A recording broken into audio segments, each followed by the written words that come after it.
I've really liked using stamps in my previous bullet journal spreads, but I often struggle to find ones that have darker frames, and I figured this time I would have a go at just making my own stamps.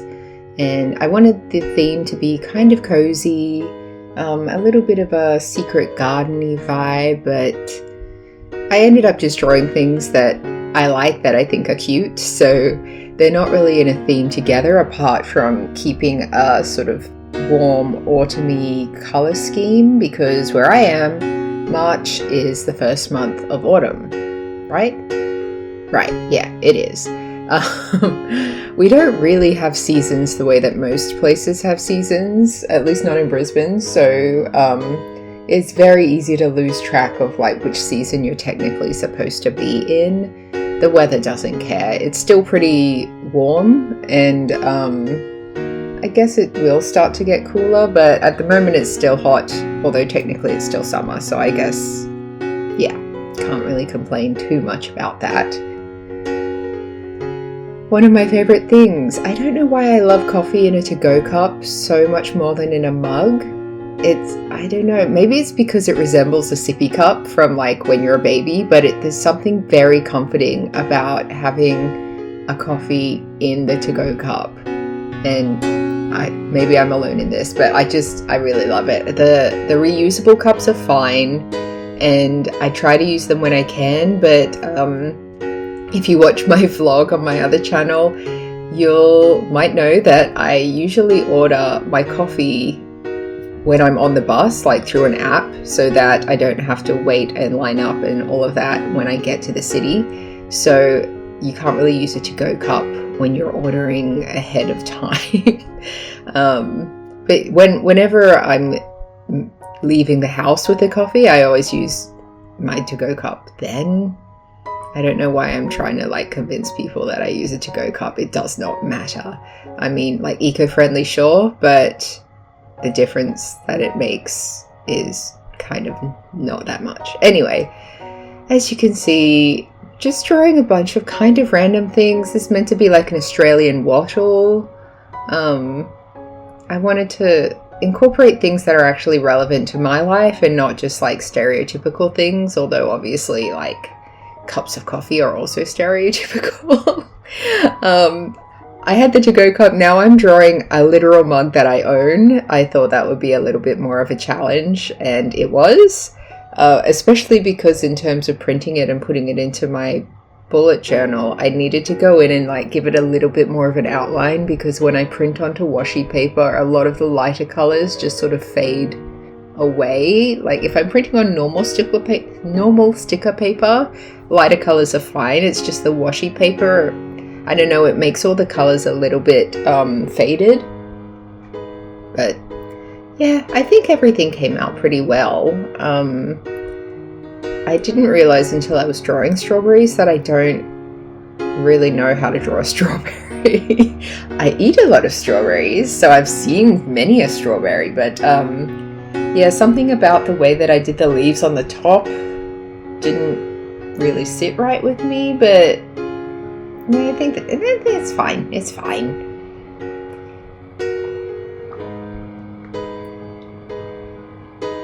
I did want to have at least two cute little guys. So previously I did the cat. Cats are one of my like comfort drawing things. So if I'm struggling to draw a cat, it means I'm having a really bad day drawing wise.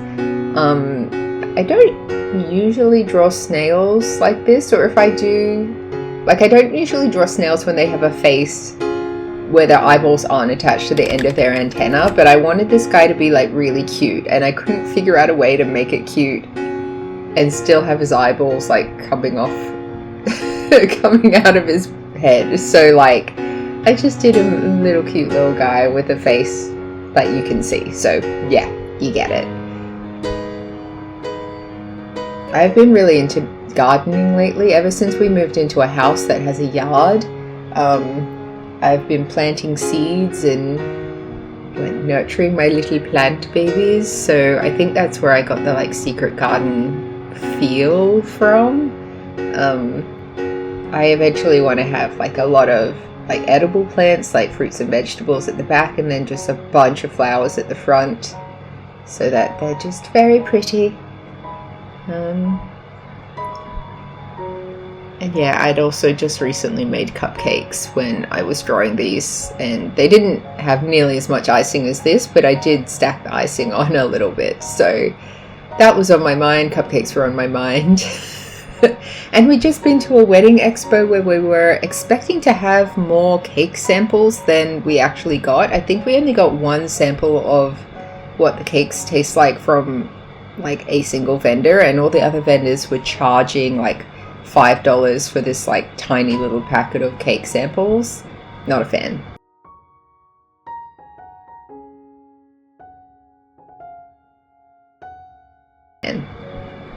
Then I printed out pages of my artwork, and also the fonts that I wanted to use. So they're available on my Patreon if you're interested. It's $5 a month.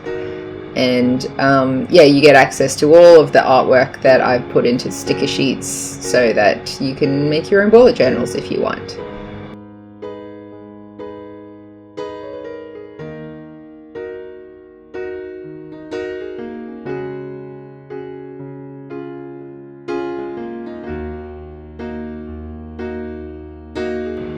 It takes a while to cut everything out, but like I've had people say maybe you should try using one of the Cricuts. I've looked into Cricuts and they look like so much more effort than they're worth, in terms of like if you want different shaped things every time you print, you have to like configure it, and like buying the separate sticker paper, and like it just seems like a whole lot of effort that it would just sit in the corner and not do anything, I think. So for now, I'm happy printing onto A4s. It's the easiest way for me to print stuff, and then just manually cutting out the stickers that I make, and yeah, doing this business. I also find it very meditative. Like I enjoy the brainless task of like having a YouTube show on and just like cutting stuff out, doing something tangible with my hands, using pens to like, even when it's imperfect. I actually like it better when it looks a bit imperfect. Looks more handmade, looks less industrial, and it incorporates the cozy feel a little bit more. So yeah.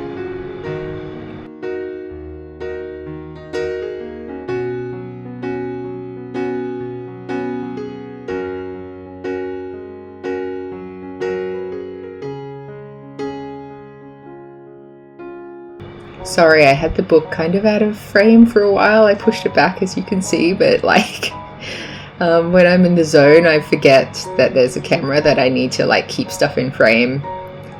A lot of the time I'll accidentally have the camera turned off, and I'll just be using the light from the camera stand and think that it's recording, and I'll get a bunch of stuff done and then look up and realize I didn't hit record. So that's where a lot of footage is often missing. Whoops. But sometimes I'm just in a like brainstorming phase, and knowing that it's recording makes me really conscious of how much time I'm taking doing something, or like if I try something and I hate it and then I undo it and it's like, well, that you didn't need to see that because that's not what's going ahead. Especially as I find it frustrating when you see people and you see their brainstorming phase and one of their first iterations is way better than what they end up doing, in your opinion. So like it's frustrating to be like, oh, you should have done the second thing that you tried, but now you've done something else and I hate it. But it's their thing, just like this is my thing. So if you don't like the journal but you like the stickers, you could obviously do whatever you want with them. I think they came out really nice. Like I think they're very cute, and I sort of realized as I was going through on the pages here that if I have some where the frames are lighter and some where the frames are darker, it's best to put the darker frame on top when I'm layering them, because obviously the washi paper is transparent, so it just looks a little bit better when the darker one's on top.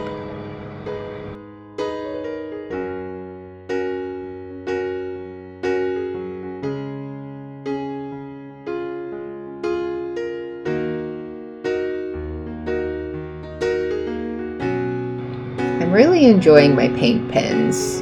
I don't know why I didn't buy them sooner. I knew about them for a long time. I just never got around to actually buying them or trying them, and yeah, they don't go through the page, which is like a huge deal for me. I used to have Copic markers, which are alcohol-based markers, and they go through everything. Like even specific paper made for them, they'll bleed through that as well because they're alcohol-based and they absorb. These were more what I wanted, something with a really strong, bold color that didn't go through the page. So I have, what are they called? Mild liners? Mid-liners? I read it wrong the first time, so now my brain just refuses to absorb what the actual name is, but like sort of highlighters, but in more pastel colors. I have a lot of pens like that, and I have the like Crayolas, which also don't go through the page, but these ones are my favorite at the moment, so you're gonna see a lot of them in future. I'm trying a new thing, not that new really, but I decided to make each of these squares like a little envelope instead of just coloring it in and doing great big numbers. I usually do the dates really big on my calendars just because, like, why not? You end up writing over the top of it anyway. But yeah, this is like a different vibe. I should have used a thinner pen when I did the numbers themselves, but you'll see, they're legible, so whatever.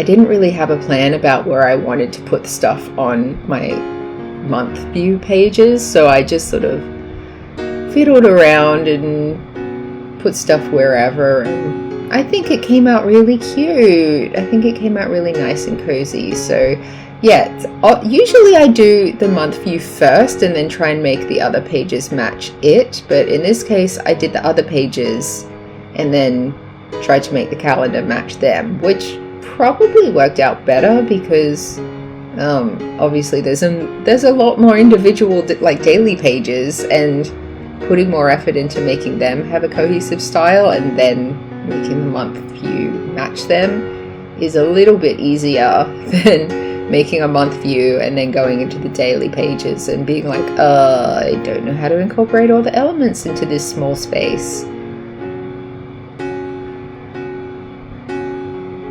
But yeah, as you can see, I did separate the individual artworks from the stamp frames just so I could play around a little bit more.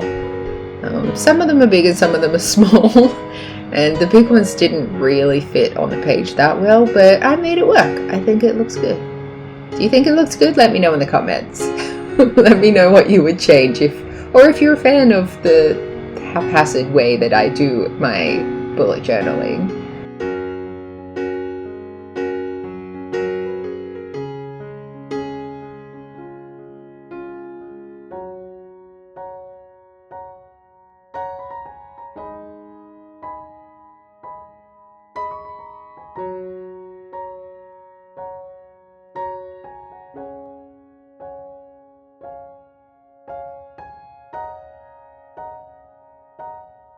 Oh yeah, this is the final flip through.